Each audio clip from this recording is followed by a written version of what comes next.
Bonsoir à toutes et à tous. On est dans la feuille de match deuxième Toulouse un peu particulière parce qu'on est tous confinés chez nous. On va faire ça par vidéo et par audio. Avec moi aujourd'hui, j'ai Nathan, Mehdi, Vincent et Yves. Comment ça va les amis? Bonjour, bonjour. Ça va, c'est pas mal. Comment il va Yves? Ça va, écoute. Bon les gars, on est tous confinés chez nous, hein, mais on continue quand même à faire des petites émissions. On va parler un peu de l'actu toulousaine. On va faire quelques petits quiz aussi pour redonner un peu de bonne humeur à tout le monde. Et puis on va essayer de se retrouver chaque semaine, hein, et essayer de continuer un peu comme ça par ce petit format. Et on verra bien ce que ça donne. Pour aujourd'hui, au programme, on va faire une petite news sur la cagnotte des Indians. On va faire un débat sur la fin de contrat des joueurs du TEF. Et après, on finira par un petit quiz. Voilà, bon, avant qu'on commence, les gars, comment ça se passe pour vous, ce confinement Nathan, par exemple? Ah ben ça va, écoute, hein, je vise le titre de champion de France avec le TF sur Football Manager, donc ça va pas trop mal. Putain, le tente tous. Ouais, et on le réussit, c'est ça le pire. Est-ce que tu as viré Rachidi, Arribagé et Soukas dès les premiers Ah, jours? mais ça, c'est les premières choses que tu fais en arrivant, ça. Ouais. C'est une obligation ça, presque, ouais. quoi. Et bizarrement, tu as des résultats qui suivent, quoi. Ah bah oui. Mais ça. dis-toi, comment ça se passe pour toi? Ça va, moi ça me change pas grand-chose par rapport aux dernières semaines parce que je suis en télétravail depuis le tout début de mon stage, donc je télétravaille toujours. Donc voilà. Ok. Donc c'est tout. Tout se passe. Franchement, moi je j'ai pas le temps de m'ennuyer. J'ai pas eu le temps de vraiment commencer des séries pour l'instant. Enfin c'est comme d'habitude. Moi ça me change rien Ouais, du tout. toi, t'as pas trop contrarié, quoi. C'est un confinement productif. Yves, Non. pour toi, ça se passe comment? Écoute, moi, ça alterne entre journée de chômage partiel, journée de boulot. Voilà, c'est un peu aléatoire. On ne sait jamais trop à quelle sauce on va être bouffé. Tu vois, aujourd'hui, je suis parti pour aller bosser, puis on m'a rappelé pour annuler. Puis voilà, donc c'est un peu Génial, quoi. un peu le plus chiant. Je préférerais savoir un peu ce que je fais que toujours être entre deux eaux. Ouais. Et pour toi, Vincent, pour finir, comment ça se passe le confinement? On veut pas savoir. Moi, ça se passe très bien. Je suis en téléchômage. Je le vis absolument magnifiquement bien. Je suis à la campagne. Il y a des Landais autour de moi. Ils ne parlent pas trop bien français, mais ça va. Écoute, c'est bien. Et santé, hein, je vous rassure, c'est pas du café, bien sûr, c'est de la bière. Ok, les gars. Oh. À la tienne. Il est quand même 17h, c'est un petit peu tôt, mais bon, il n'est jamais trop tôt en confinement, j'ai envie de dire. Les gars, on va commencer du coup cette émission et on va garder nos bonnes habitudes puisqu'on va faire du montage et on va mettre nos petits jingles. Donc c'était des cons, c'était des gros cons. 10 mannequins toulousains sur la pelouse, quoi. J'ai eu au téléphone, il m'a dit fonce au TFC, c'est vraiment c'est une famille. Il y a des joueurs comme Chantôme, comme Jonathan Zibina, ils peuvent t'encadrer. Et puis surtout avec encore plus d'ambition. Tu mens, il ment. Alors on le répète tous les ans et il y a des saisons où pérenniser ça passe d'abord par bien défendre. Allez, on entame avec les news. Du coup, on va parler de la petite cagnotte des Indians Tolosa qui ont fait une belle initiative pour les hôpitaux de Toulouse puisqu'ils ont lancé une cagnotte en ligne. Il y a à peu près une semaine de ça et elle a atteint 7 500 € et elle vise à apporter du soutien à tout le milieu hospitalier. Alors pas par le biais de médicaments bien sûr, mais par des petits croissants, des petits gâteaux, des bonbons, des cafés. Et je voudrais savoir un peu votre avis sur cette petite cagnotte. C'est déjà, est-ce que vous avez participé au moins à cette cagnotte, Mehdi? J'ai trouvé l'initiative très bien. J'ai vu que c'était même passé sur Canal, etc. Donc ça fait parler un peu parler du club. Après, je sais pas quoi t'en dire de plus. C'est bien, c'est des gestes de solidarité qu'on voit beaucoup chez les supporters, pas seulement à Toulouse, un petit peu partout en France, dans le monde. Il y a plein de groupes de supporters qui font ça et ça fait partie d'une association et voilà, ça c'est pas tourné uniquement vers juste aller chanter dans une tribune. Il y a autre chose à côté et ça en est la preuve, donc c'est très bien. Et à la question si j'ai mis des sous dedans, malheureusement, les finances suivent pas trop pour l'instant. J'ai pas été payé, donc compliqué de mettre des sous. Rassure-toi, Mehdi, la feuille de match a participé à la cagnotte, donc tu as participé sans le savoir Ben voilà. à la cagnotte. Tu vois. Yves, toi, du coup, cette initiative, j'ai vu que Ladis t'avait retweeté, repartagé aussi, donc vous avez suivi ça d'un bon œil aussi, je présume. Tout à fait, ça fait partie du rôle social des groupes de supporters, donc beaucoup le font, et puis c'est pas fond perdu puisque la première livraison a déjà eu lieu pour ravitailler donc les salles de pause des soignants et de tout le personnel hospitalier qui est entre guillemets réquisitionné pour continuer à faire tourner la boutique. Donc voilà, après c'est des très bonnes initiatives, il faut que ça continue. Après le seul regret de mon côté, c'est que ce soit obligé encore une fois d'avoir l'associatif qui pallie au rôle de l'État à force de supprimer des postes, de l'argent au niveau du service public hospitalier. Ben, on se retrouve dans des situations où en fait on fait appel à la générosité des gens pour pouvoir assurer un minimum de sympathie, un minimum de convivialité, des conditions de travail un peu plus humaines aux gens qui se démènent sur le front, quoi. Ouais, et d'ailleurs, je suis d'accord avec toi et je rejoins Mehdi aussi parce que c'est vrai que c'est pas les seuls, les Indians, à avoir fait ce genre d'initiative. On avait vu des premières émergences avec des banderoles. Les Messins avaient fait quelques banderoles, les Parisiens, je crois aussi. Voilà, la cagnotte des Indians. Après, la petite question moi, que je me pose, c'est que est-ce que les clubs vont commencer aussi à faire se joindre à ce genre d'initiative ou non comme ça? Il y en a qui le font. Ça peut se faire dans d'autres championnats. Ben, comme ça peut se faire. Non, en France, ça s'est fait aussi. En France aussi? Oui, ça s'est fait. Après, pas forcément dans le football, mais tu as le Stade Toulousain qui a lancé une cagnotte. Ouais. Voilà, à l'initiative des joueurs, puisque je crois qu'il y a un des joueurs d'ailleurs qui a été réquisitionné parce qu'il a une formation médicale pour aller bosser justement. Donc voilà, donc il me semble que c'est ce que j'ai vu passer. Donc tu as des clubs qui se mobilisent, tu as des clubs où les gens ont participé aux cagnottes des supporters. Après, la cagnotte au niveau des Indians, en fait, elle est venue d'une réflexion simple. Tout le monde a vu les banderoles, etc. Mais les banderoles, à part pour faire bien, ça présentait pas vraiment d'intérêt. Donc, ils ont cherché une idée concrète pour apporter vraiment quelque chose, un plus aux soignants. Et ça a été l'une des premières cagnottes à être lancée. Donc, en fait, pour justement trouver une solution pour apporter une meilleure qualité de travail aux soignants, et ça a été monté en partenariat justement avec les équipes soignantes puisqu'ils se sont débrouillés pour entrer en contact avec des personnels des hôpitaux pour savoir un peu de quoi ils pouvaient avoir besoin et qu'ils auraient pu leur fournir, sachant que l'essentiel de leurs besoins, c'est des masques, du gel hydroalcoolique et des choses comme ça, et qu'à ce niveau-là, on est absolument dans l'incapacité de les aider.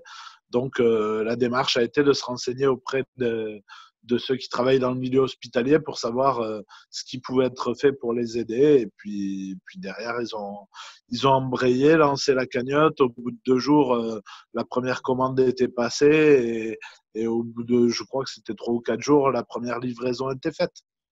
Ouais.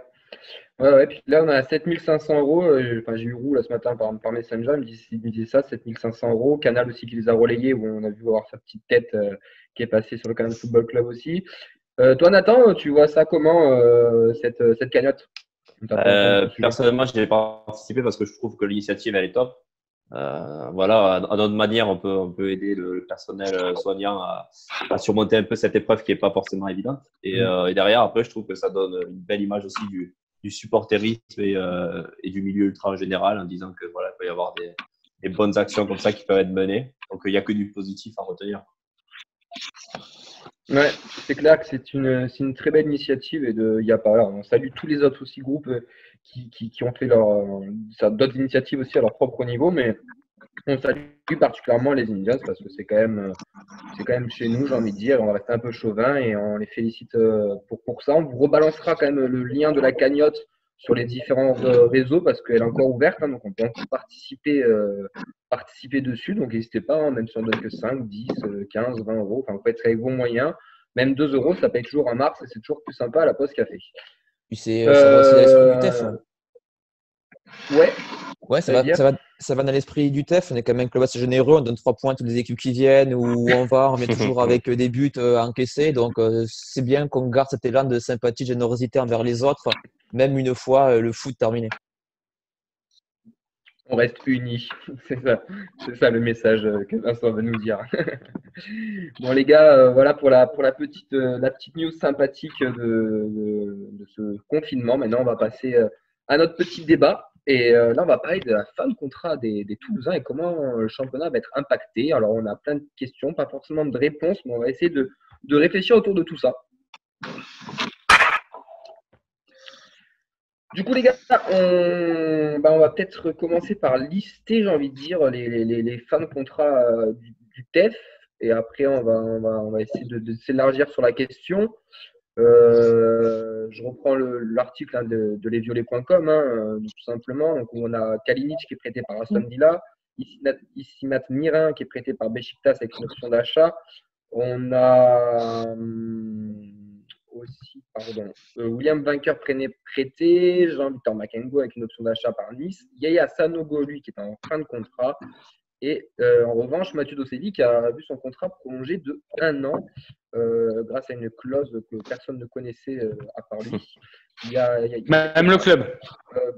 Même le club ne le savait pas, en effet.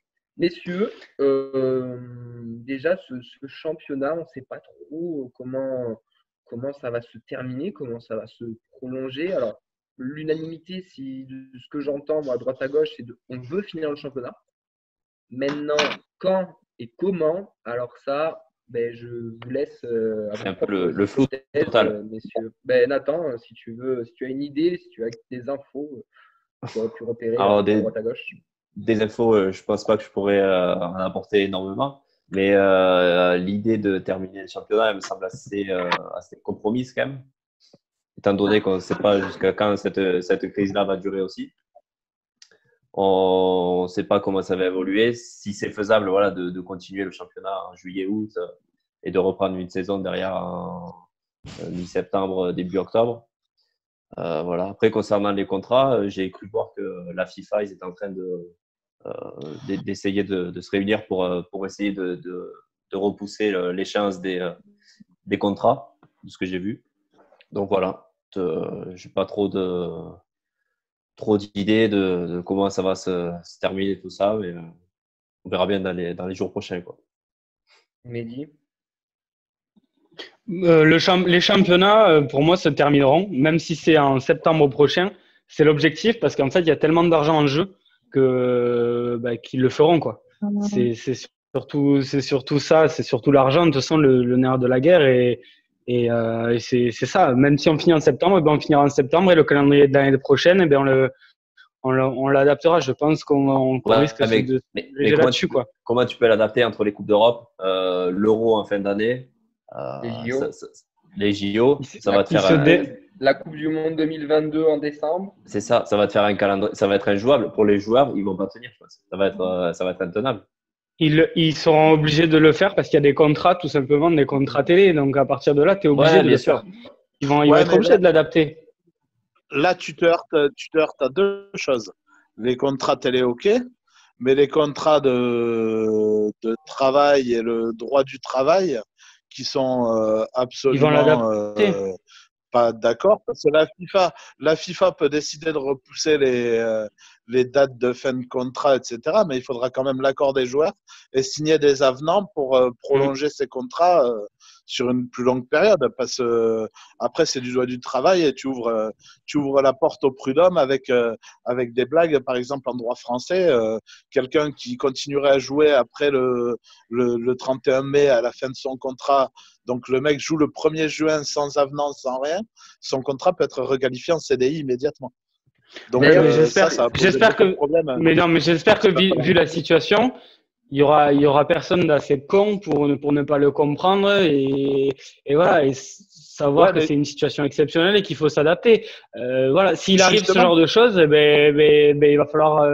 il va falloir qu'il y ait de gros changements un petit peu partout et des révolutions qu'on entend déjà un petit peu à droite à gauche sur les calendriers, etc.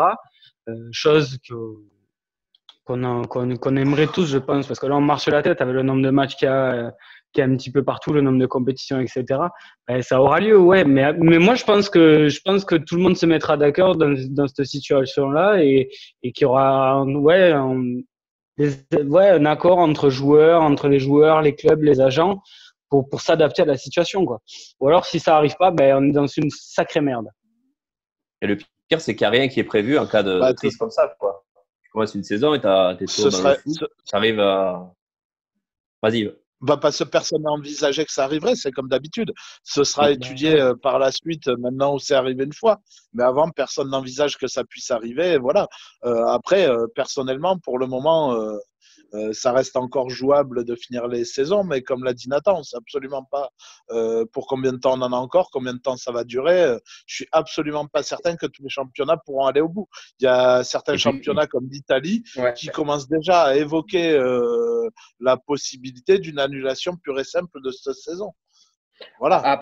Après Yves, moi je reprends un peu ce que tu as dit là, sur la forme juridique, et ça je pense que c'est le point clé de tout ça, parce que c'est là où on va merder, parce que comme tu disais, par rapport à certaines lois, ça peut être reconduit, etc. Alors apparemment, la LFP et certains syndicats réfléchiraient à faire des mesures exceptionnelles pour reconduire certains contrats jusqu'à la fin potentielle du championnat. Mais imaginons dans plusieurs hypothèses qu'on a entendues, si le championnat se termine de mai à juillet, bon, encore, ça peut peut-être passer, il y a encore la période de mercato qui peut se faire, etc. Mais c'est ce qu'il disait un peu partout, c'est que, imaginons, on déborde cette fin de championnat vers août, voire septembre, tu ruines tout le mercato, et du coup, juridiquement parlant, tu le décales, ce sera pas le mercato, ce sera pas possible. Non, mais ce sera pas possible. Mais justement, ça merde de partout, quoi. Tu peux pas enchaîner une deuxième saison derrière.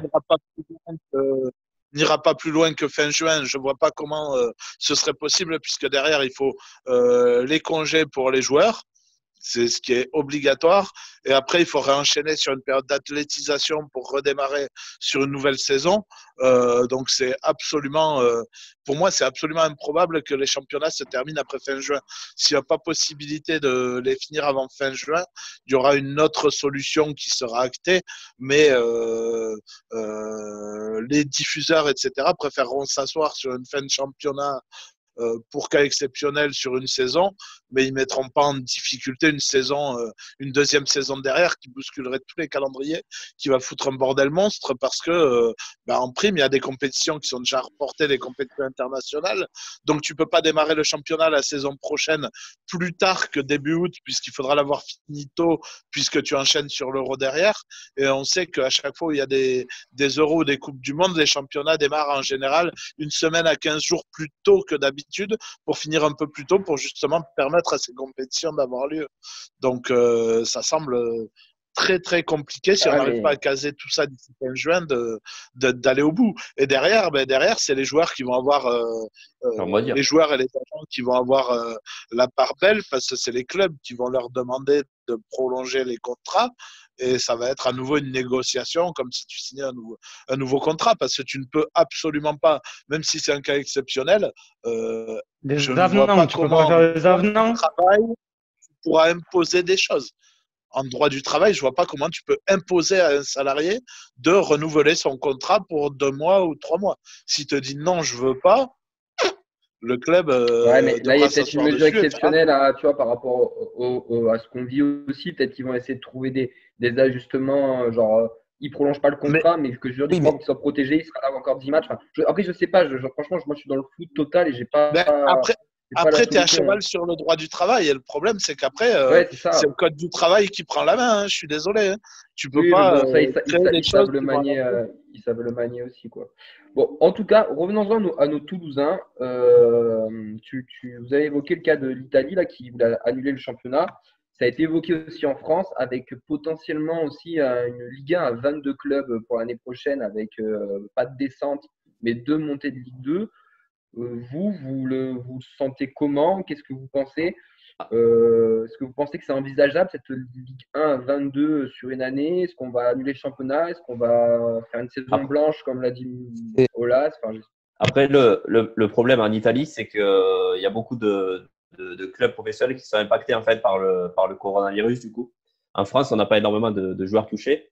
Donc, c'est pour ça que ce serait, à mon avis, peut-être jouable de finir peut-être la saison, mi-mai, début juin à huis clos peut-être. Et derrière, voilà, pourquoi pas arriver enfin à la terminer.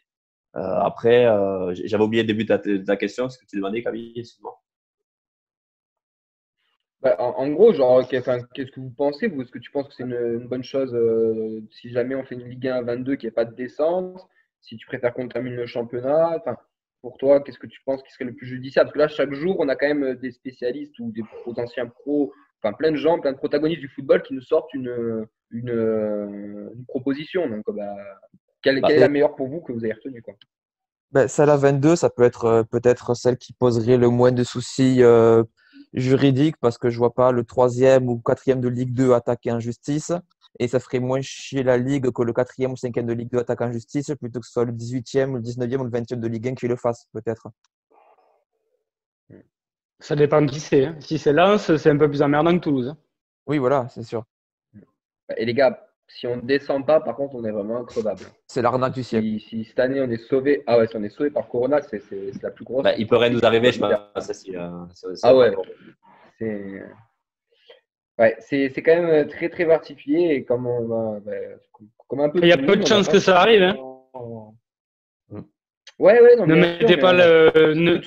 mettez pas l'espoir à qui que ce soit. Hein. Toulouse, il y a encore plus de chances qu'on descende en Ligue 2. Non, mais il faut le préciser quand même parce que il y a une solution aussi, c'est de geler le classement, quoi. Donc voilà. Donc de le laisser tel quel, donc tu descends. Oui, mais tu aurais tous les clubs qui vont se retourner juridiquement contre la Ligue et contre toutes les instances. Après, si on parle d'éthique, le Toulouse descend aujourd'hui, on gèle le classement, Toulouse descend, on le mérite, on va pas se mentir. Ouais, bien sûr. Si on parle vraiment purement sportif, d'accord, mais après, c'est ça le problème, c'est que malheureusement, le foot le montre encore une fois avec cette crise, c'est pas qu'un sport, c'est surtout un business. Quand on voit qu'une petite crise où on est malheureusement encore qu'au début, ça met déjà tout le système à mal, que ça va être, c'est dans 2 mois, on ne joue pas encore. En effet, ça va être assez compliqué. Après, voilà, de toute manière, les grandes instances insistent pour finir à tout prix le championnat. C'est quand même la tendance qui tient la corde. Mais on est à l'abri de rien. C'est la solution de facilité. C'est la solution de facilité, ça évite les problèmes. Mais après, il y a toujours les problèmes contractuels pour les joueurs prêtés, etc. Des championnats qui pourraient peut-être prendre des décisions différentes des nôtres. Je sais pas, je prends un exemple con. Hein. L'Angleterre décide qu'ils arrêtent là et que c'est fini, voilà. Est-ce que Aston Villa acceptera de laisser Kalinic après la fin de son prêt à Toulouse pour finir la saison, ou est-ce qu'ils vont dire non, tu viens préparer la saison suivante avec nous, donc là tu te barres en vacances et tu reviens début juillet chez nous. Voilà, t'as tout ça qui est à mettre en ligne de compte, et c'est pour ça que ça fait beaucoup de paramètres qui ne sont pas non plus dans les mains tous des instances du football. Donc c'est bien beau de dire on veut faire ci, on veut faire ça, mais il va falloir jongler avec tout parce que dans quelles conditions on le fait, comment, avec quels effectifs, sur quelle base on bloque les choses. Il y a beaucoup de points à éclaircir parce que justement ça ouvre des portes pour des procédures en tout genre de contestation à droite à gauche et on sait que c'est ça qui fait le plus peur aux instances du football. On a eu beaucoup de présidents qui ont donné leur avis, qui ont ouvert leur bouche, fait des déclarations. Est-ce que niveau TEF, il y a eu des sorties, des commentaires d'instances dirigeantes, d'entraîneurs, où ça a été comme d'habitude, on a vu des belles choses, et voilà. Non, il y a eu aucune sortie. Il n'y a pas Zanko qui a parlé? Non, il n'a rien dit. Il n'a rien dit, Zanko. Il a dit que ça serait bien de finir le championnat, c'est tout. Il n'a pas dit plus que ça. Mais plutôt que de dire des conneries et d'avoir des idées à la con, tant qu'on ne sait pas à quel moment on va pouvoir reprendre, c'est bien de rien dire et d'attendre, de laisser passer la crise. Ça serait bien qu'ils mettent un peu la main au portefeuille pour soutenir les initiatives et apporter leur soutien eux aussi au niveau des soignants, etc. Parce que là non plus, on les a pas entendus, contrairement à beaucoup d'autres clubs. Donc ça, là-dessus, ce serait bien. Après, pour le reste, attendons qu'on soit sorti de la crise, qu'on ait une date de reprise du championnat, parce que là, il ne faut pas perdre de vue que fin de confinement, il faut au moins 15 jours de préparation avant de pouvoir reprendre un championnat réellement, au minimum. Donc, et le reste, oui, le reste. Donc ça repousse de loin en loin les choses. Donc voilà, après, là-dessus, qu'on attende d'avoir des dates, et puis après, on verra ce que décident les instances. Et à ce moment-là, on les entendra, puisque les instances sont composées des clubs professionnels au niveau de la Ligue. Donc ça va être une discussion entre tous les clubs qui mènera à la décision sur quoi faire avec la suite du championnat. Ouais. On n'est pas sorti de l'auberge, les gars. Déjà, une chose, y en a un qui s'est exprimé peut-être, c'est Harry Bagé. Comme ça il peut partir en vacances juillet, août, c'est parfait. Et après, une seconde chose, le TFC n'aura aucun poids sur la décision. Le TFC ne compte pas pour grand-chose dans cette décision-là. Notre président est pas assez… il est copain avec Olas, oui, qui a du poids dans les instances, mais il fait pas partie de ceux qui sont le plus actifs. Donc, ils prendront vraiment la décision. Et après, oui, il n'en fait plus partie. Club, hein. Ouais, mais on sait très bien qu'il y a des voix qui comptent plus que d'autres dans ce genre de milieu. Et ensuite, il y a une chose, c'est que les décisions, oui, il va y avoir notre ligue, mais notre ligue risque de s'adapter à des réunions qui vont avoir lieu encore au-dessus, où toutes les ligues vont essayer de s'aligner. Et c'est là, toutes les réunions, il doit y avoir des réunions actuellement, ils ont le temps pour ça de toute façon, de prévoir les choses. Et il doit y avoir des réunions entre toutes les ligues d'Europe, voire peut-être même du monde, avec la MLS, la Ligue mexicaine, j'en sais rien. Et voilà, pour prévoir tout ça et pour qu'il y ait une uniformisation des décisions. J'espérais qu'ils réfléchissent à ça, quoi. Ça sera pas il faut que ça soit la même chose en France, en Angleterre, en Espagne, aux Pays-Bas, n'importe où, quoi. Ah, mais c'est compliqué après, je trouve, d'imposer une idée générale à tout le monde, parce que tout le monde voudra avoir son petit gagne-pain et il verra, il pointera le bout de son nez en mode moi je suis pas d'accord, j'aurais préféré ci, j'aurais préféré ça. Mais bon, après, c'est vrai que c'est peut-être pas plus bête si l'UEFA ou la FIFA impose aussi certaines choses à tout le monde. De toute manière, ça va impacter le Coupe d'Europe, donc il y aura aussi des décisions uniformes qui vont être prises, ça c'est sûr. Chaque ligue est indépendante. Hein. Aussi. Donc chaque ligue pourra faire ce qu'elle veut. Hein. Aussi. Ouais, mais il y a pourra donner des préconisations. Oui, voilà, après, ça sera des conseils, ouais. Chaque ligue adaptera. Mais c'est pas l'UEFA. Comme elle l'entend. Hein. Mais c'est pas l'UEFA, c'est qu'entre les ligues, il y a des réunions. Il y a des réunions au niveau européen pour s'aligner. Il y a des réunions pour les dates de mercato, pour plein de choses comme ça tout au long de l'année.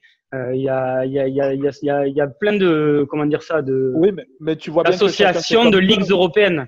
Tu vois bien que chacun fait comme il veut. Regarde, le mercato anglais n'a pas les mêmes dates que les autres mercato européens. Oui, après tu prends ta décision toi de ton côté. C'est ça, donc chacun fera comme il l'entend en pensant privilégier les intérêts personnels de son championnat domestique. Bon, je pense qu'on a fait le tour, messieurs, sur la question, sauf si quelqu'un veut rajouter une dernière petite chose. C'est de la merde. Merci, Vincent. Écoutez, on va clôturer ce débat. Tu noteras que les fins de contrat au TEF, ça a inquiété personne. Les joueurs cités, je ne suis pas sûr que ça soit les plus importants.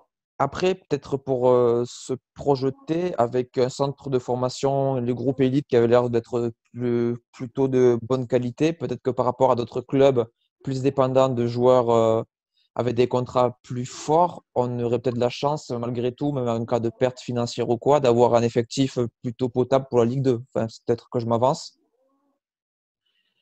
C'est pas incohérent, moi je trouve, sur le mercato, comme on sait pas trop comment ça va reprendre ou se finir, le mercato va être ou fou ou complètement à plat. Donc c'est sûr que Plus calme. moi je pense prendre pour le plus calme aussi, mais ça va dépendre de comment ça va se finir aussi. Mais c'est sûr que pour partir en Ligue 2, si on a notre ossature de jeunes et 2-3 briscards à côté qui peuvent rester, on sera mieux loti que certains. À voir. Ça, On pensait avoir un effectif qui était bien loti pour la Ligue 1 cette année. Hein. Je vous le C'est pas rappelle. faux. Pas faux. C'est pas faux. C'est pas faux. Ouais, mais tu sais, Et ça sur fait un le petit papier, moment. on a effectivement un effectif qui a plutôt de la gueule et c'est assez incompréhensible qu'il soit aussi mauvais. Mais de toute manière, on va se faire racheter, les gars, donc ça va Oula. repartir. Non, mais ça, on en parlera plus tard. Bon, les amis, je vous propose un petit quiz pour finir cette petite entrevue d'émission vidéo, j'ai envie de vous dire. Est-ce que ça convient à tout le monde? Allez. Allez. Et maintenant, c'est le quiz de la feuille de match. Bon, on va faire du chacun pour soi, on va pas commencer à faire des équipes, hein, on va pas se mentir. On aurait pu faire une session prono sur la date de reprise du championnat. Ah, C'est c'est vrai. pas Ah, bête. dans 6 mois pour les chipots. C'est pas bête. Mais tu sais quoi, on le réfléchit pour la semaine prochaine et chacun donnera sa petite date, parce que d'ici là, on ne sera pas repris. Donc, tout le monde y réfléchit à ça et on donnera notre petite date et il y aura un bonus de points sur le classement si on le trouve. Le vainqueur gagne une semaine de confinement avec Moubélé. C'est ça. Est-ce que quelqu'un a vraiment fait un caleçon cette année? Tu l'as Ouais. tenu, Camille? Ouais, je le tiens. Ah. Ouais. C'est Alors, qui est j'avoue relégable, que attends. je le fais pas toutes les semaines. Des fois, il y a 2-3 semaines où je rattrape tout, mais si, je le tiens. T'as du temps Ah. libre, il paraît. Il est sérieux, il est Viens voir sérieux. ça. Ouais. Ils nous en parlent pas assez. Oh, ben, je vous enverrai le classement, il n'y a pas de problème. T'inquiète pas, comme il n'y a que lui qui le fait, c'est lui qui est en tête. Bah oui. C'est ça. Non, Vu bah que non, personne ne vérifie. figure-toi que c'est toi, Yves, avec Mehdi qui est pas très loin Oh, de tête. De tête, mais c'est assez serré. Est-ce qu'on fait Peut-être le il l'a classement arrêté du fin coup septembre. Alors, je suis premier de la médiocrité parce que vu le peu de résultats trouvés, vu le vainqueur Non, mais de la frappe de loin que tu as balancé à chaque fois. Tu as trouvé des bons résultats deux, trois fois et des scores justes, par contre, qui t'ont remis des points beaucoup plus que certains. Tu n'en as pas trouvé beaucoup, mais ceux que tu as trouvés, tu as mis pile dedans. Donc, Titre. enfin, bref. Ouais. Allez, messieurs, est-ce que vous êtes prêts? On va partir sur du. Ça part un peu dans tous les sens. Mais je vais faire des. Champagne. Pour que ça soit un peu drôle, des fois, je fais des duels entre chacun. Alors, question pour tous. Quel est le plus gros score d'un match international? Et c'est chacun son tour. 12-0. Mhm. On va Attends. dire 18-2. Attends, féminin et masculin ou que masculin? Que masculin et d'un match Ah. international. D'accord. Oui, parce que Ouais, Et bah, pas- 12-0. Ok. À 18-2. Ok. Vincent? Amicaux compris. Non. Non, je crois Ah. pas que c'est pris en compte les amicaux. Je crois que je l'ai. Vas-y. Un 30-0, je crois, des qualifications Océanie, Australie, Samoa américaine, un truc du genre. Putain, il me le prend quoi. Ouais, vas-y, Mehdi, parce qu'il a pas trouvé le bon résultat, mais il a le bon match, l'enfoiré. Mais ouais, mais c'est exactement le match que j'allais exactement annoncer la même chose et j'allais annoncer un 31-0. un Eh truc ben, comme ça, ouais. c'est en effet 31-0. Putain, Gros Oh, bon. joli. Non, mais il y a le but, il est hors Australie, jeu, c'est pour Samoa ça que je vote américaine. pas. Mais Vincent, comme on ne te voit pas sur la vidéo, tu peux arrêter d'aller sur l'ordinateur. Ah, je rigole. Eh ben, lors de ce match, les gars, il y a Archie Thompson. Il a marqué combien de buts à lui tout seul? Chacun son tour encore. À lui tout seul. Sur les 31, il en a marqué un bon paquet, j'ai envie de dire. 14. Ouais. Ouais, je vais dire la moitié, 15. Qui a dit 14? C'est Vincent? Ouais. Ok. Yves? 16. Mehdi? 11. Eh bien, c'est Vincent, puisqu'il en a marqué 13. Donc, le mec a mis 4 triplés. Quoi. Genre, il est reparti avec 4 ballons depuis. Il n'y a plus de ballons en Australie. Il a ruiné les Samoa américaines, le gars. C'est ça. Allez, on va tester votre culture un peu de Coupe d'Europe. Le 18 mai 2005, Quel club a offert à son pays la première victoire en Coupe de l'UEFA de son histoire? Quel joueur? Quelle équipe? J'ai pas Quelle entendu. équipe? Quel pays, pardon? Quel pays et de quel club? La Russie.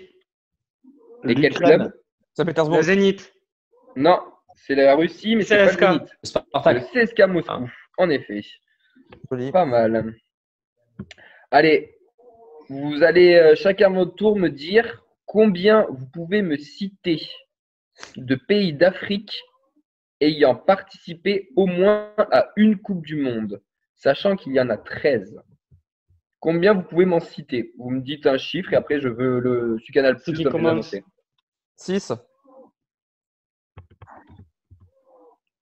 Ok, 6 pour Vincent. On va dire 7. Non, tu peux en citer 7, Nathan? Je pense, ouais. Ok. 8. Moi, je les ai, c'est les 8. Ok. Yves? Je réfléchis. Non, pas mieux. Les colonies, ça compte? Les colonies, ça compte, ouais. Du coup, je t'écoute, mon cher Mehdi. Alors, l'Algérie. Il est en train de chercher, regarde-le. Non, je suis en train de me les écrire. J'ai un papier, je me les écris, regarde. C'est ça, ouais. Le Maroc. Oui. Le Togo. Oui. L'Afrique du Sud. Oui.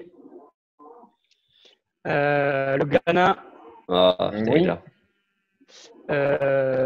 Qui c'est qu'on bat en 2006? C'est le Togo, donc je l'ai déjà dit. C'est le Togo, ouais. Il y en a 5. J'ai oublié. La Tunisie. Oui. 6. J'en suis à. Attends, 1, 2, 3. 6. Ouais, 6, c'est ça. Il m'en manque 2. Oui. La Côte d'Ivoire. Oui. Quel salaud. Il en manque Et un. le Sénégal. Tu l'as déjà dit. Je l'ai Non, le je n'ai pas dit dernier. le Sénégal. J'ai pas dit le Sénégal. Ah, T'as dit quoi? bah, allez. Sur ma liste, là, moi, j'en ai 8 Non, et j'ai il pas a dit le pas dit le Sénégal. J'ai Sénégal. Algérie, Maroc, Bah, Togo. c'est bon. Ne t'énerve j'ai pas, tout. je te l'accorde. Il reste le Cameroun. Cameroun, ouais, Cameroun. Ouais, le Cameroun. Il restait le Cameroun, Le Cap il Vert restait le Nigeria, Ouais. il restait l'Angola, il L'Égypte aussi, non? restait la RDC et il restait L'Égypte. l'Égypte, en effet. Un point pour tous? Bah, c'est pas mal. C'est pas mal.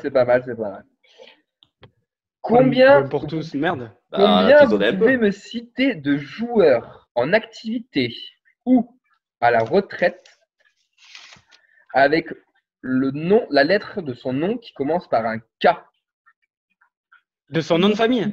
de son nom de famille? Combien vous pouvez me citer de joueurs commençant par la lettre K et on fait du tac au tac? On commence j'en ai un. rapidement. Dès qu'il y en a un qui a été dit, on ne peut plus le dire. 2. Allez-y, Encore, non, mais- J'en ai 2. Ah non, Alors, mais c'est un attends, tour chacun. Mais, c'est un tour chacun. mais donne Désigne. l'ordre. Vas-y, Nathan. Encore à l'activité? Pas forcément. Peu importe. Retraité ou en activité. Ouais, Kazim. Ça marche. Yves, Bah, Kaka. bien joué. Nathan, Mehdi, pardon. Karambeu. Vincent, Le meilleur de tous, comme Boiré. Nathan, Ah, je bloque. 3, 2, 1. Yves, Kimpembe.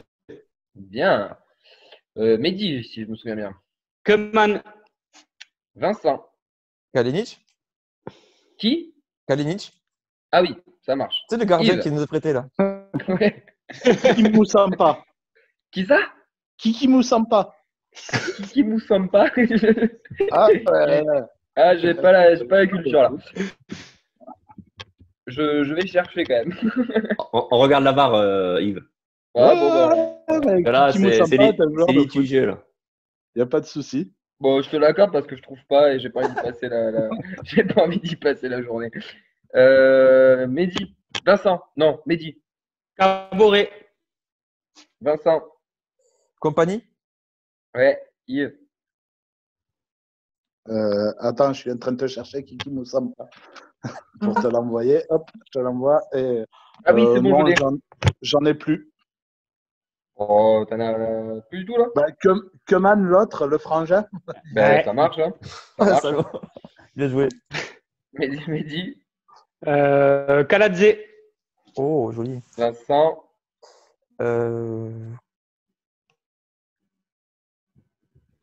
Le français, Trois. là, Anthony Knocker. 2. Oh, joli. Ah ouais, Knockert, bien joué. Oh là là. Yves, Non, là, ça va pas le faire. allez, Mehdi, du coup. Krupovieza, qui a joué à Marseille. Putain, le con. Vincent, Grikoviat. ouais. Un ancien Nantais, Kasaniklic. Vincent, Ouais, et il fait du télétravail, entre guillemets. Kolozezak. ouais. Allez, c'est parti, les gars. Ouais, l'arrière gauche de, je crois qu'il joue à Niort cette année, Kiki. Ouais. L'autre, il est sur Wikipédia, mon gars. C'est ça. Mais regardez, non, je note tous les noms là. Je note tous les noms de celui-là. Karabatic, l'attaquant du PSG. Bien sûr. Allez, Mehdi, c'est pour toi. Il y avait Félicitations. Oliver Kahn, les gars, que vous Ah avez, ouais. que vous avez Ah pas ouais. cité. Il y avait Roy Keane aussi dans les grands Et joueurs. Moïse Keane, moi j'avais. Moïse Keane aussi, ouais. Il y en avait pas mal. Bon, bah, pas mal. Est-ce que là, comme ça, là, vous êtes capable de me citer le 11 français ou brésilien de la finale de France 98? Moi je suis capable de. Le 11 français, moi je l'ai. Ouais. Le 11 français, le 11 brésilien, et au pire, vous essayez de terminer. Moi on va j'ai le français. dire que Mehdi et Nathan sont ensemble, et Vincent et Yves sont ensemble, et vous faites un ping-pong. Ok. Je veux des Français ou des Brésiliens, c'est bon? Ah, il faut tous les joueurs qui ont participé au match. Ouais, exactement. Allez, Ok. c'est Vas-y, parti pour Barthez. Yves et Barthez. Ok. Bon, du Gary. Ouais. Il n'a pas joué. Si, il est rentré. Il est rentré. Ouais, il est rentré. Ouais, mais tu ne donnes pas les. Alors, c'est pas le 11 que tu veux. Ouais, Non, c'est les joueurs qui ont participé au match. D'accord. Ouais, exact. Il faut que je sois précis en début sur les de mots. match, Tu as hein. raison. Tu as raison. Les joueurs qui ont participé, les remplaçants inclus. Qui sont rentrés dans le terrain. D'accord. Ça nous, Donc, Lisa Barthez Radou. et Dugarry et Lisa. Ok. C'est Nathan et moi, c'est ça? Ouais, Ouais. vas-y, Mehdi. Zidane. Le bœuf. Ouais. Ouais. Emmanuel Petit. Ouais. Merde. Vincent, Thuram. Yves, De Sailly. De Sailly, ça marche. C'est à nous, Nathan? Ouais. Bah, on n'a pas dit le Brésilien Ronaldo. Ben, ouais. Thuram. Roberto Carlos. Ah merde. On en a. Bon, Ah, il y en a deux. j'ai entendu Thuram en premier. Mehdi, Nathan. Cafu. Ouais, ça marche. Vincent, Yves. Roberto Carlos, du coup. Ben, bien joué. Belle passe d'aise de Yves. Voilà. Mehdi, T'en avais Nathan. dit Oui, j'en ai un, oui. Eh ben, Vas-y, dépêche-toi. Guy Varche. Ouais, Viens chercher. Il a joué Guy Varche. Il est titulaire. Hein. il est titulaire. Tafarel. Le Tafarel, gardien, ça hein. marche. Il est titulaire au Brésil, en effet. Ouais, Le ouais. gardien. C'est à qui, là, du coup? Qui c'est qui m'a répondu Tafarel? C'est Vincent, non? Non, c'est Yves. Non, c'est moi, c'est Yves. Yves. C'est Yves, oui. Enfin, c'est oui, ok. Ben, Nathan et Mehdi, Deschamps. ouais. Deschamps, en effet, oui, vous ne l'avez pas cité encore. Djorkaeff. Ouais, le Snake, en effet. Mehdi, Nathan. Carambeu. Déjà dit Carambeu. Si Henri. Non, Henri. non, On l'a déjà dit. Sur les Mais joueurs. non, je l'ai Ah, dit sur sur les les joueurs pardon, en cas. Oui, excuse-moi. C'est bien ce que je disais, il a déjà été dit, mais pas dans la même question, donc ça marche. Henri. Qui Connard. ça? Henri. Henri. Non, il ne rentre rentre pas pas. sur Henri. Ah, Non, c'est Bogossian et Vieira qui rentrent côté français. Ouais. putain. Vieira la passe sur Oh, il y avait du Dunga, il y avait du Rivaldo, il y avait Eh oui. du Bebeto, il y Putain, avait je vais le faire chier lui là. Junior Baiano encore. Ouais, bah, c'est pas mal quand même, les gars. Vous en manquez pas non plus des masses. Moi, je suis content, Vincent est tombé dans mon piège. J'ai Tiens. réussi ma journée. Allez, Ouais. je désactive la caméra. Bougez Allez, pas. je termine par deux petites questions et après on va clôturer tout ça. Bon, on a appris hier que Michel Hidalgo est décédé à l'âge de 87 ans, si je dis pas de 7 ans. bêtises. Ouais. Donc bon, bah, triste nouvelle, hein, bien sûr, pour le foot français. Deux petites questions sur lui assez rapides, messieurs. Il a été sélectionneur de l'équipe de France en 76. Mais dans quel club il entraînait juste avant? Il n'y a pas traîné C'est Rennes? Nantes, je sais pas. Reims, Non. Saint-Etienne, Non. Marseille, Nantes. Nantes. Nancy, Non. Bordeaux. Bordeaux. Non. Français, le club? PSG. Je sais pas, peut-être. Non, Monaco. c'est pas le PSG. Non. Peut-être français? Waouh. Montpellier. ouais. Monaco. Non. Est-ce qu'il y aurait pas un piège? Le Havre. Il n'avait pas entraîné de club, il avait les espoirs avant. Il n'a pas entraîné de club, tout simplement. Mais il avait les espoirs avant, parce que j'ai écouté l'after hier et il avait les espoirs Il a eu avant. les ça, c'est espoirs, sûr. il a même entraîné un petit club amateur de 68 à 69, mais en 76, quand il arrive à la tête de l'équipe de France, il n'entraînait personne, il est juste passé par le système fédéral. Comme mon Domenech. Comme quoi. Donc voilà, et tiens, pour lui rendre hommage une dernière fois, combien de sélections compte-t-il en équipe de France? Trentaine? 13. Non, En tant que joueur ou entraîneur? en tant que joueur, ouais. Pardon. Une seule. Une seule, en Ah. effet. Bon, qu'est-ce qu'il est beau, Mehdi. Fallait l'écouter l'after. Ouais, mais il a écouté l'after, mais il l'a pas très bien écouté. Je pense que ils Camille l'ont a dit écouté pour l'after le aussi. club. Ouais, c'est Camille, ça. ouais. J'ai pas eu le temps d'aller au bout encore.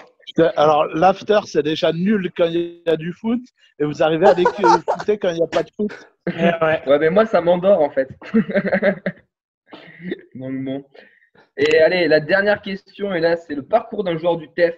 Et après, c'est fini. Et celui-là, si vous me le trouvez, vous gagnez le quiz. Ah, tiens, il avait toutes les bonnes réponses que j'ai données. Merde, quoi. Ouais, Ça c'est pour rien, chiant. quoi. C'est chiant. Allez, je vous le donne dans le désordre. J'en ai 4. Attends, je vais en choisir un. Hop, celui-là. Alors, j'ai joué à Arles, à Tours, à Nantes, à Nantes B, à Capou. Metz. Non, à Metz, à Guingamp Ah non, c'était son frère. À Metz, à Guingamp. et bien sûr Toulouse. Tours, Arles, Guingamp, Nantes, Metz. Oh, le blanc. Ah ouais, le blanc complet, là. Génération Pitchoun, messieurs. J'irai. Cardi. Cardi, qui m'a dit Cardi? C'est moi. Oui. Arles, Bravo, je me Mehdi. suis Arles, Avignon. Je me Bravo, souviens qu'elle Mehdi. joue là-bas, ouais. Bravo, bravo. Le quiz de la feuille de match est terminé. Oh yeah! Bon ben voilà messieurs, c'est fini pour ce petit quiz et cette émission vidéoconférence confinement, j'ai envie de dire. On va remercier tout le monde, Mehdi, Nathan, Vincent et Yves. On va se dire à la semaine prochaine, j'ai envie de dire. Hein. On va essayer de continuer à faire ce genre de petites... De quiz, ouais. ce genre de petites choses. Voilà, chaque semaine, on vous donne un peu des nouvelles de tout le monde, des nouvelles du TFC, et puis voilà. Allez. Messieurs, je vous dis à très très vite. Merci Ciao. pour tout et à bientôt. À bientôt. À Ciao, ciao. bientôt. Ciao.